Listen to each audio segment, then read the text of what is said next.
মানব সমাজে একগামিতা এবং বহুগামিতা নিয়ে একটা দ্বন্দ্ব আছে। এখন প্রশ্ন হচ্ছে, মানব সভ্যতা কি একটি একগামী বা মনোগামী সভ্যতা, নাকি পলিগ্যামি বা বহুগামী সভ্যতা, নাকি মানুষ দু রকম রিপ্রোডাক্টিভ স্ট্র্যাটেজি অনুসরণ করে?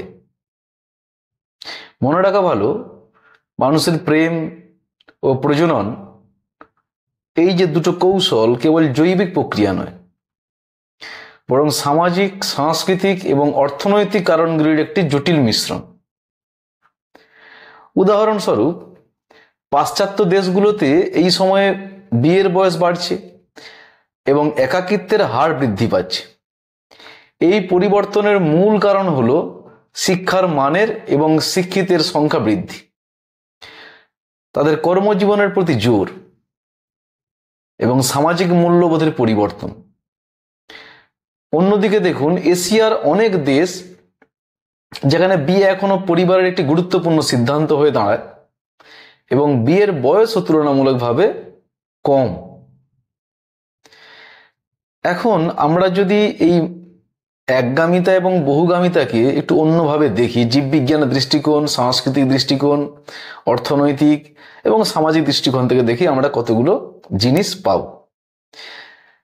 জীববিজ্ঞানের দৃষ্টিকোণ থেকে দেখলে যেটা বোঝায় সেটা হচ্ছে, প্রজনন মানুষের জিনগত উত্তরাধিকারের ধারাবাহিকতাকে নিশ্চিত করার একটি মাধ্যম। জিন আমাদের কোনটা ভালো আর কোনটা বা মন্দ তা কিন্তু দেখে না, সে দেখে আমাদের অনুলিপি তৈরি ও টিকে থাকার ক্ষমতা আছে কি নেই। রিচার্ড ডকিন্স তার সেলফিশ জিন তত্ত্বে বলেন যে আমাদের জিনগুলো নিজেদের টিকে থাকার জন্য সবকিছু করে। আসলে একগামিতা এবং বহুগামিতার দ্বৈত কৌশল জেনেটিক বৈচিত্র্য এবং প্রজনন সাফল্যের মাধ্যমে আমাদের জিনের স্বার্থপরতা প্রতিফলিত করে। অন্যদিকে ডারউইন যখন সার্ভাইভাল অফ দ্য ফিটেস্টের কথা বলেন, তখন তিনি এটা বলেননি যে আপনার ব্যাংক অ্যাকাউন্টে কত কোটি টাকা আছে, বা আপনি কত বড় সেলিব্রিটি, বা আপনি কত বড় বিজ্ঞানী। বরং তিনি আপনার সন্তান সংখ্যার উপর গুরুত্ব দিয়েছিলেন, কারণ আপনি আপনার সন্তানের মাধ্যমেই পরবর্তী প্রজন্মে জিন হস্তান্তর করতে পারেন। আসলে জিনের কাছে সম্পূর্ণ মহাবিশ্বই প্রজনন এবং বংশবিস্তারের একটা টুলস, আর জীবের প্রজনন ক্ষমতাই হলো বিবর্তনের মূল চালিকা শক্তি। রেড কুইন হাইপোথিসিস আমাদের বলে যে বৈচিত্র্যময় প্রজনন কৌশল মানুষকে বিবর্তনের ধারাবাহিকতায় টিকিয়ে রেখেছে। আবার জন মেইনার্ড স্মিথ ইভলিউশনারি স্টেবল স্ট্র্যাটেজিতে বলেন যে প্রজাতির সদস্যদের মধ্যে সেই আচরণই বিবর্তিত হয় যদি তা তাদের প্রজনন সফলতার সম্ভাবনা বাড়িয়ে তোলে। যেমন ধরুন, মানুষের একগামী বা বহুগামী আচরণ। এই আচরণের সাপেক্ষে যদি আমরা ইভলিউশনারি স্টেবল স্ট্র্যাটেজি, যাকে আমরা বলি ইএসএস, এমন একটি কৌশল যেখানে জনসংখ্যার বেশিরভাগ সদস্য একগামিতাকে অনুসরণ করে, তখন বিকল্প কৌশল হিসেবে পলিগ্যামি তাকে প্রতিস্থাপন করতে পারে না, কারণ এটি জনসংখ্যার অধিকাংশ মানুষ একগামিতার কৌশল গ্রহণের দ্বারা একটা নির্দিষ্ট সঙ্গীর প্রতি অনুগত থাকে। এক্ষেত্রে সন্তানের যত্ন নেওয়ার জন্য পিতামাতার সক্রিয় অংশগ্রহণের কারণে সন্তানদের বেঁচে থাকার সম্ভাবনা অনেক বেড়ে যায়। তাছাড়া সঙ্গী নির্বাচন নিয়ে প্রতিযোগিতাও কমে যায়, যার ফলে সমাজে স্থিতিশীলতা বাড়ে। তা বলে কিন্তু পলিগ্যামি বা বহুগামিতা সমাজ থেকে হারিয়ে যায় না, বরং এটি একটি সেকেন্ডারি অপরচুনিস্টিক রিপ্রোডাক্টিভ স্ট্র্যাটেজি হয়েই থেকে যায়। এ বিষয়ে নৃতত্ত্ববিদ জর্জ পিটার মরডেকের একটা সার্ভে তিনি 250টি সংস্কৃতির উপরে পরিচালিত করেছিলেন। সেই সার্ভের রিপোর্ট বলছে যে সংখ্যাগত প্রাধান্যের মানদণ্ড ব্যবহার করে যে কোনো পর্যবেক্ষক অনিবার্যভাবে প্রায় প্রতিটি পরিচিত মানব সমাজকে একগামী হিসেবে চিহ্নিত করতে বাধ্য হবেন, যদিও অধিকাংশেরই পলিগ্যামির প্রতি একটা সাধারণ পক্ষপাতিত্ব রয়েছে। আবার যেসব সমাজে পলিগিনি অনুমোদিত, সেসব সমাজে কেবলমাত্র 5 থেকে 10% পুরুষের একাধিক স্ত্রী আছে। এখন এই পলিগিনি আর মনোগিনি, মানে আমরা যেটা বলি যে পলিগ্যামিকে আমরা দুভাগে ভাগ করি। পলিগ্যামি বলতে আমরা বুঝি যে একজন পুরুষ তার একাধিক স্ত্রী থাকবে, মানে একজন বিবাহিত পুরুষ। আর পলিগ্যামিকে আমরা ভাগ করেছি পলিগিনি আর পলিঅ্যান্ড্রি, অর্থাৎ যখন একটা ছেলে একাধিক মেয়ে রাখবে আমরা বলি পলিগিনি, আর যখন একটা মেয়ে সে একাধিক ছেলের সঙ্গে শারীরিক সম্পর্ক লিপ্ত হবে, যদি সে বিবাহিত থাকে, তাকে আমরা বলি পলিঅ্যান্ড্রি। তো আমাদের যে সমাজে পলিগিনি অনুমোদিত, সেসব সমাজে কেবলমাত্র 5 থেকে 10% পুরুষের একাধিক স্ত্রী আছে। প্রকৃতপক্ষে পৃথিবীর প্রায় প্রতিটি সমাজেই পুরুষ এবং নারীর বেশিরভাগ অংশ এটি যুগল বন্ধন তৈরি করে, যেখানে ধারাবাহিক একগামিতা, আমরা বলি সিরিয়াল মনোগ্যামি, সবচেয়ে সাধারণ মিলন পদ্ধতি।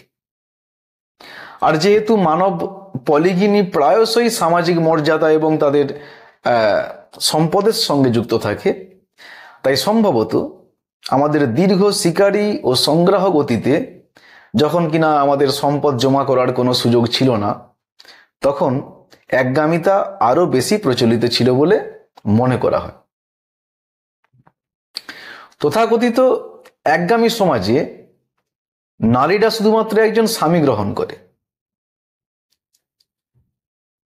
তারা কখনো একসঙ্গে দুজন সঙ্গী রাখে না। তথাকথিত পলিগিনাস সমাজে একজন নারী একজন পুরুষকে বিয়ে করলেও তাকে সহপত্নীর ভূমিকা পালন করতে হয়।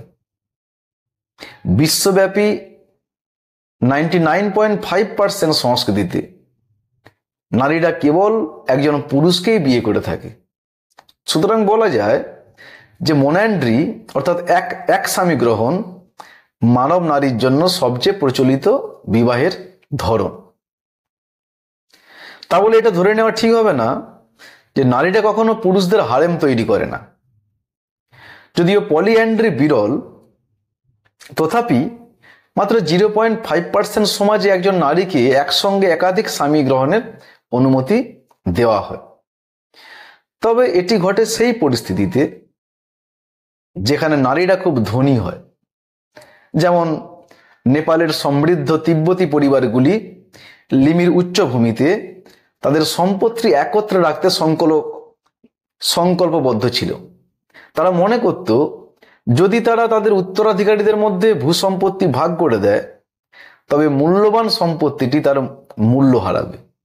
তাছাড়া চাষের কাজ আছে, গবাদি পশুর দেখাশোনা, ছাগল চড়ানো, আবার সেই সময় যে সামন্ত প্রভুদের জন্য কাজ করতে বাবা মায়ের কয়েকজন ছেলেরও প্রয়োজন হতো। সুতরাং বাবা মা তাদের ছেলেদের একটি স্ত্রী ভাগ করে নেওয়ার জন্য তাদের প্ররোচিত করত। নারীর দৃষ্টিকোণ থেকে এটি হলো পলিঅ্যান্ড্রি। স্বাভাবিকভাবেই কো হাজব্যান্ডরা এই সিস্টেমে কিন্তু বেশ সমস্যায় পড়তেন, কারণ ভাইরা বিভিন্ন বয়সের হওয়ায় যদি 22 বছর বয়সী একজন স্ত্রী হতো, তাহলে 15 বছর বয়সী স্বামীকে অপরিপক্কই সে বেশি মনে করত। কিন্তু ঠিক অন্যদিকে যদি আরেকজন ভাইয়ের বয়স 27 বছর হয়, তাহলে সেই স্বামীকেই সেই মেয়েটি, 22 বছরের মেয়েটি, যৌন আকর্ষণীয় বলে ভাবত। তবে তরুণ ভাইরা পারিবারিক জমিতে থাকার জন্যে এই যৌন পক্ষপাতিত্ব মেনে নিত, যেখানে তারা খাদ্য পাবে, অন্যান্য জিনিস পাবে, কিন্তু তাদের মনে একটা তিক্ততা জমে থাকত। এই পলিঅ্যান্ড্রি বা একাধিক স্বামী গ্রহণ মানুষের মধ্যে যেমন দেখা যায়, তেমনি অন্যান্য প্রাণী মধ্যেও আছে, কিন্তু অনেকটা বিরল, এবং এর জৈবিক কারণও আছে। স্ত্রী পাখি, স্তন্যপায়ী প্রাণী তাদের জীবদ্দশায় কেবলমাত্র একটা নির্দিষ্ট সংখ্যক সন্তান ধারণ করতে পারে। এটা আমাদের মনে রাখতে হবে। কারণ যে কোনো স্ত্রী মানে যারা স্তন্যপায়ী তাদের গর্ভধারণের জন্য একটা সময় লাগে। তাছাড়া সন্তানের পরিচর্যার জন্য অতিরিক্ত যত্নের প্রয়োজন হয় এবং একাধিক সন্তানের জন্মদানের মধ্যে স্ত্রী প্রাণীদের একটা বিরতিও লাগে। যেমন মানুষের ক্ষেত্রে নারীরা সাধারণত তাদের জীবদ্দশায় নিয়মিতভাবে 25টার বেশি সন্তান জন্ম দিতে পারেন না। যদি একজন রাশিয়ান নারী 27টি গর্ভধারণের মাধ্যমে 69টি সন্তান জন্মদানের রেকর্ড করেছেন, যার বেশিরভাগটাতেই ছিল অবশ্য একাধিক সন্তানের জন্ম। তবে এটি একটি ব্যতিক্রমী ঘটনা বলে চিহ্নিত। এবার শিকারী সংগ্রাহক সংস্কৃতির নারীরা সাধারণত 5টির বেশি সন্তান ধারণ করতেন না। পলিঅ্যান্ড্রি একজন নারীর সন্তানদের বেঁচে থাকতে অনেক সাহায্য করতে পারে, কিন্তু এটি একজন নারীকে নির্দিষ্ট সংখ্যার বেশি সন্তান জন্ম দিতে সাহায্য করে না। অন্যদিকে পুরুষের জন্য পলিঅ্যান্ড্রি হতে পারে একটি জেনেটিক আত্মহত্যা। পুরুষ স্তন্যপায়ী প্রাণীর গর্ভধারণ করে না, তারা দুধ উৎপন্ন করে না। সুতরাং প্রাচীন চীনা সম্রাটদের মতো সকল পুরুষ তখনই হাজার হাজার সন্তানের পিতা হতে পারে যদি তারা সহযোগিতাপূর্ণ সঙ্গীদের একটা ধারাবাহিকতা পায় এবং যৌন ক্লান্তি সহ্য করতে পারে। তাই একজন পুরুষের একটি নারীর হারেমে যোগ দেওয়ার অর্থ হলো তার অধিকাংশ শুক্রাণুর অপচয়। পলিঅ্যান্ড্রির চেয়েও বিরল হলো গ্রুপ ম্যারেজ বা আমরা বলি পলিগাইন্যান্ড্রি। গ্রিক ভাষায় আমরা বলি যে অনেক নারী পুরুষ। এই যৌন কৌশলটি বিশেষ উল্লেখের দাবি রাখে শুধু এর যে বিরলতা তা সেই কারণে নয়, বরং এটি মানবিক বন্ধনের সবচেয়ে গুরুত্বপূর্ণ দিকটিকে প্রকাশ করে। গ্রুপ ম্যারেজ অনুশীলনকারী জনগোষ্ঠীর সংখ্যা পৃথিবীতে এতই কম যে হাতের আঙুলেই গোনা যায়। যার মধ্যে একটি ছিল উত্তর ভারতের পাহাড়ি সম্প্রদায়। সেখানে স্ত্রী পাওয়া এত ব্যয়বহুল ছিল যে দুই ভাই মিলে যৌথভাবে ব্রাইড প্রাইস বা যে বউয়ের মূল্য মেটাতে মেয়ের বাবাকে টাকা দিত। মেয়েটি একসঙ্গে উভয়ের সঙ্গেই বিবাহ বন্ধনে আবদ্ধ হতো। পরে যদি ভাইরা ধনী হয়ে উঠত তারা দ্বিতীয় স্ত্রী কিনত। মনে করা হয় উভয় স্ত্রী উভয় স্বামীর সঙ্গে শারীরিক সম্পর্কে লিপ্ত হতো। আবার অন্যদিকে অ্যারেঞ্জ ম্যারেজের বিষয়টা দেখুন। এক্ষেত্রে আমরা ধরে নিই এটা যে সকল স্ত্রী এবং স্বামী তাদের বিবাহের সময় একে অপরের প্রতি গভীর মুগ্ধ থাকে। প্রাক শিল্প যুগের ভারত বা চীন ও জাপানে এটি যুবক যুবতী বিয়ের রাত পর্যন্ত একে অপরকে দেখা পর্যন্ত করতো না বা পেত না। তবে আজ যেখানে অ্যারেঞ্জ ম্যারেজ প্রচলিত, সেখানে বিয়ের পরিকল্পনা এগিয়ে নিয়ে যাওয়ার আগে ছেলে এবং মেয়ের মতামত নেওয়া হয়। আধুনিক যারা মিশরীয় তারা এক্ষেত্রে অবশ্য একটা ভালো উদাহরণ হতে পারে। সম্ভাব্য পাত্র পাত্রীর অভিভাবকরা যুবক যুবতীদের মধ্যে একটা সাক্ষাতের ব্যবস্থা করেন। যদি তারা একে অপরকে পছন্দ করে তবেই অভিভাবকরা বিয়ের পরিকল্পনা শুরু করেন। এমনকি নিউ ইয়র্ক শহর ঐতিহ্যবাহী চীনা, কোরিয়ান, রুশ, ইহুদি, ওয়েস্ট ইন্ডিয়ান এবং আরব অভিভাবকেরা তাদের ছেলে মেয়েদের উপযুক্ত সঙ্গীর সাথে পরিচয় করিয়ে দেন এবং বিয়ের জন্য উৎসাহিতও করেন। আধুনিক সমাজে তো আবার ডেটিং অ্যাপ চালু হয়েছে। এটি মানে প্রযুক্তির সাহায্যে সম্পর্ক গড়ে তোলার একটা নতুন দিগন্তও খুলে গেছে। বিষয় হলো এই যুবক যুবতীদের অনেকেই বিয়ের আগে অন্য কারো প্রেমে পড়েছিল। এটি ভারতে বেশ ভালোভাবেই লক্ষ্য করা যায়। ভারতবর্ষে যারা আমরা হিন্দু বলি, হিন্দু শিশুদের শেখানোই হয় যে দাম্পত্য প্রেমই জীবনের সারমর্ম। তাই পুরুষ ও নারী প্রায়ই বিয়েতে উৎসাহের সঙ্গে প্রবেশ করে ও রোমান্সের বিকাশের প্রত্যাশা করে, এবং সত্যিই অনেক সময় রোমান্স গড়ে ওঠে। হিন্দুরা ব্যাখ্যা করেন, আগে আমরা বিয়ে করি পরে আমরা প্রেম করি। এতে আশ্চর্যের কিছু নেই, যেহেতু একটি একক মুহূর্তে একটি একক দৃষ্টিতে প্রেম জাগ্রত হতে পারে, তাই কিছু অ্যারেঞ্জ ম্যারেজ দ্রুত রোমান্টিক আবেগে রূপান্তরিত হয়ও। তাহলে আমরা এখন ঠিক কোথায় দাঁড়িয়ে আছি? দেখুন, মানুষের প্রাথমিক প্রজনন কৌশল হলো একগামিতা, অর্থাৎ এক পত্নী বা এক পতির সাথে জীবনযাপন। এত সত্ত্বেও যেখানে পুরুষ ও নারী একাধিক সঙ্গীর সাথে একসঙ্গে বাস করে, সেখানেও সাধারণত একজন সঙ্গী থাকে যাকে তারা বেশি পছন্দ করে। মুক্ত যৌনতা, যেখানে মুক্ত যৌনতার সম্প্রদায় আছে, পুরুষ ও নারীরা জুটি গঠন করে। এমনকি যেখানে বিয়ে কঠোরভাবে নিয়ন্ত্রিত, সেখানেও প্রেম গড়ে ওঠে। যেমনটি পা চিনের লেখা একটা উপন্যাস দ্য ফ্যামিলিতে বেশ সুন্দরভাবে ফুটে উঠেছে। আমরা দেখি যে একসময় চীনে বিশ্বের সবচেয়ে বেদনাদায়ক রীতিগুলোর মধ্যে একটি ছিল ফুট বাইন্ডিং, মানে পাকে বেঁধে দেওয়া। একজন তরুণ স্ত্রী চলাফেরা সীমিত করে দিত, তাকে তারা স্বামীর বাড়ি থেকে পালানোর ক্ষমতাহীন করে রাখত। তবে আজ চীনারা তাদের অ্যারেঞ্জ ম্যারেজ প্রথা ত্যাগ করেছে।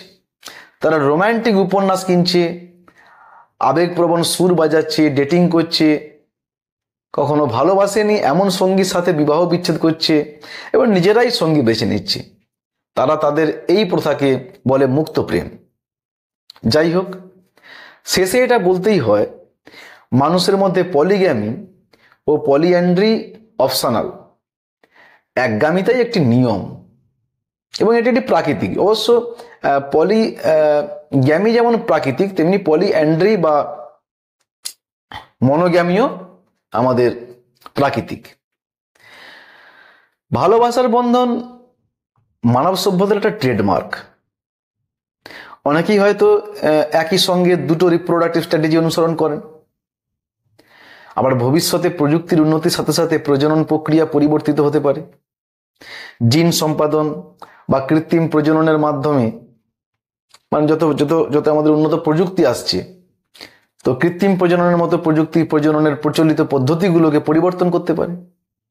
এর ফলে সন্তানের জন্মের জন্য যৌন সঙ্গমের প্রয়োজন কমে যেতে পারে।